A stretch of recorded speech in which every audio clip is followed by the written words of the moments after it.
That's right, I'm on a bus heading to the airport. We're going to find out where.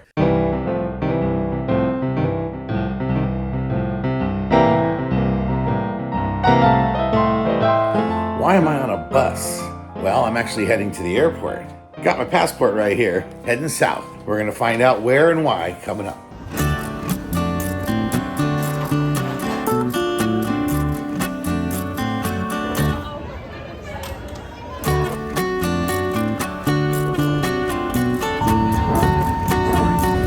You haven't figured out yet? I'm going to Denver. Yeah.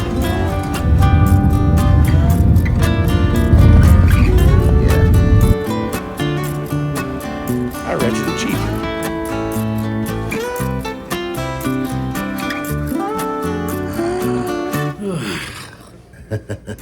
So quick stop at the hotel room, change of clothes. All right, let's go.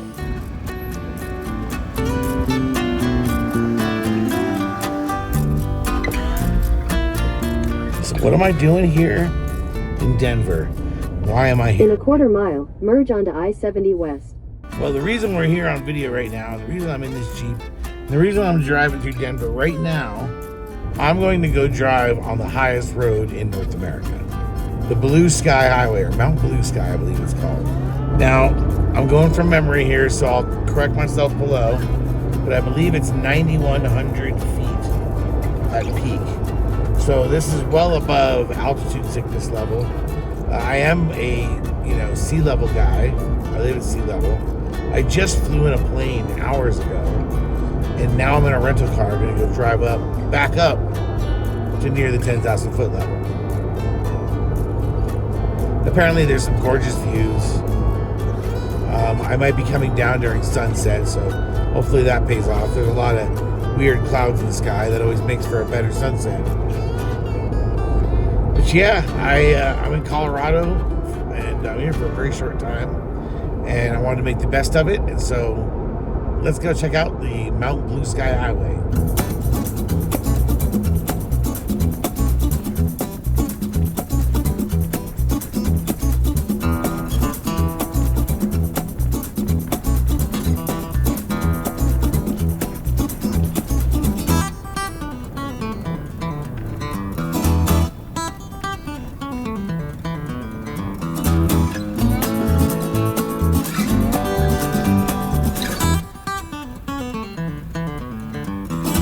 So I was way off. I just went through the fee station where I showed my reservation, and we're already at 10,400 feet.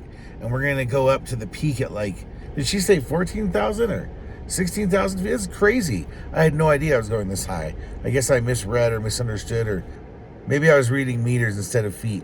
But, oh well, if I start to feel bad, I'll just turn around and go down, That's the thing about altitude sickness. Best thing you can do if you start getting altitude sickness is go back down, and then you start feeling better. I got a couple extra liters of water and a belly full of In-N-Out. Let's do it.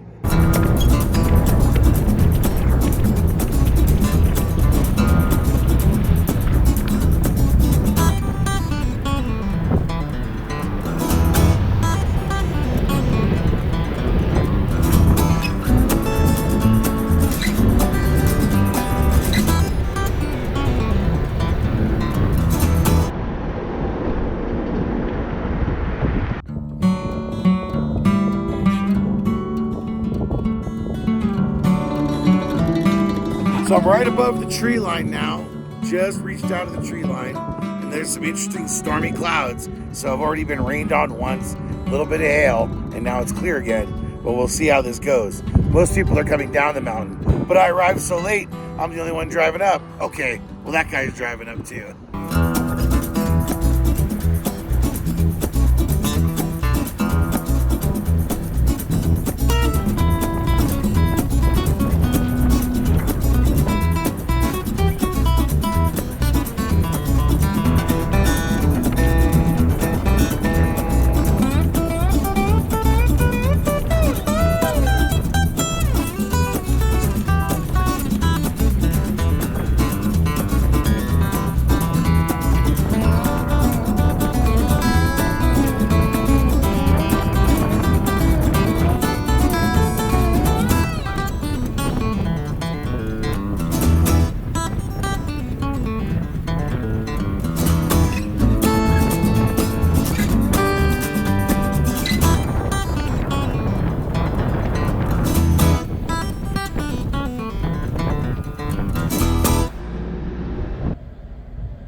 So here we are.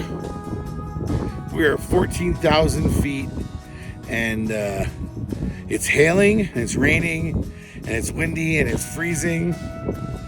And if I move at all, I can feel the altitude. I don't quite have altitude sickness yet, but I can feel the altitude. Woo! The air is thin up here. So I think I'm gonna go use the lavatory, the washroom, if you will. And then I'm gonna work my way back down the mountain and check out some places on the way down, because this is extreme up here. There's a funny thing up here. There's all these mountain goats. And what they like to do is hang out at the top of the mountain and lick the bumpers of cars. I guess for all the dead bugs and stuff. Walking slow. It's crazy. You can really feel the lack of oxygen, especially me, Mr. Marathon runner here, you know what I mean? Wow.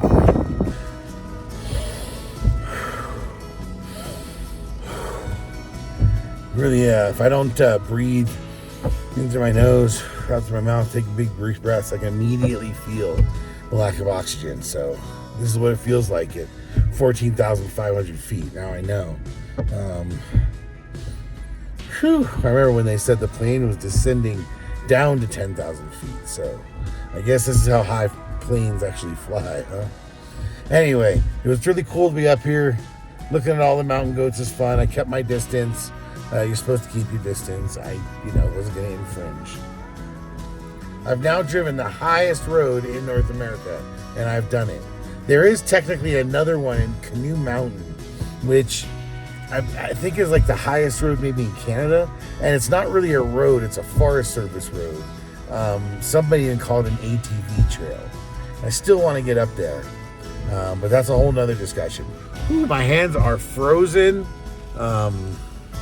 Yeah, between the cold and the lack of oxygen, good Lord, it's dangerous up here.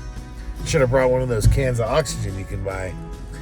All right, let's head down the hill a little bit, get down to some normal temperatures, and maybe take a few more pictures and videos.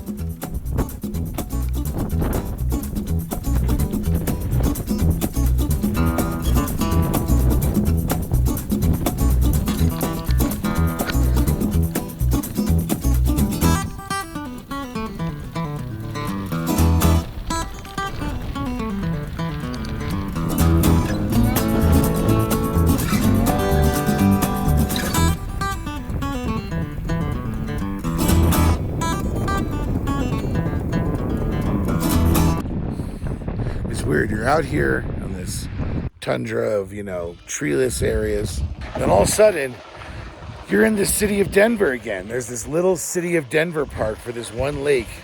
Doesn't quite make sense. I'm sure there's a story behind it, but yeah, right now technically I'm in the city of Denver, even though I'm up here in the mountains. Weird. Oh well, at least it'll get warmer again and I can breathe again. That's always good. I think I'm somewhere between 14,000 and 10,000 feet right now. Let's keep going.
the Principal Solutions Architect for Media and Entertainment, CDW, out of Canada, CDW Studio Cloud specifically. We're going to have Pauline talk to us a little bit about open job description.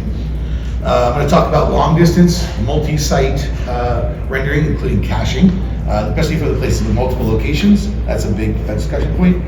I'm going to ask just a little bit about predictive rendering. I know there was another predictive rendering discussion that came up.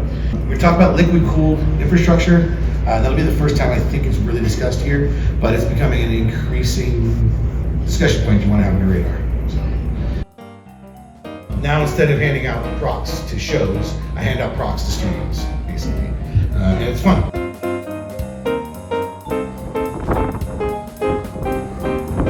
Walking slow.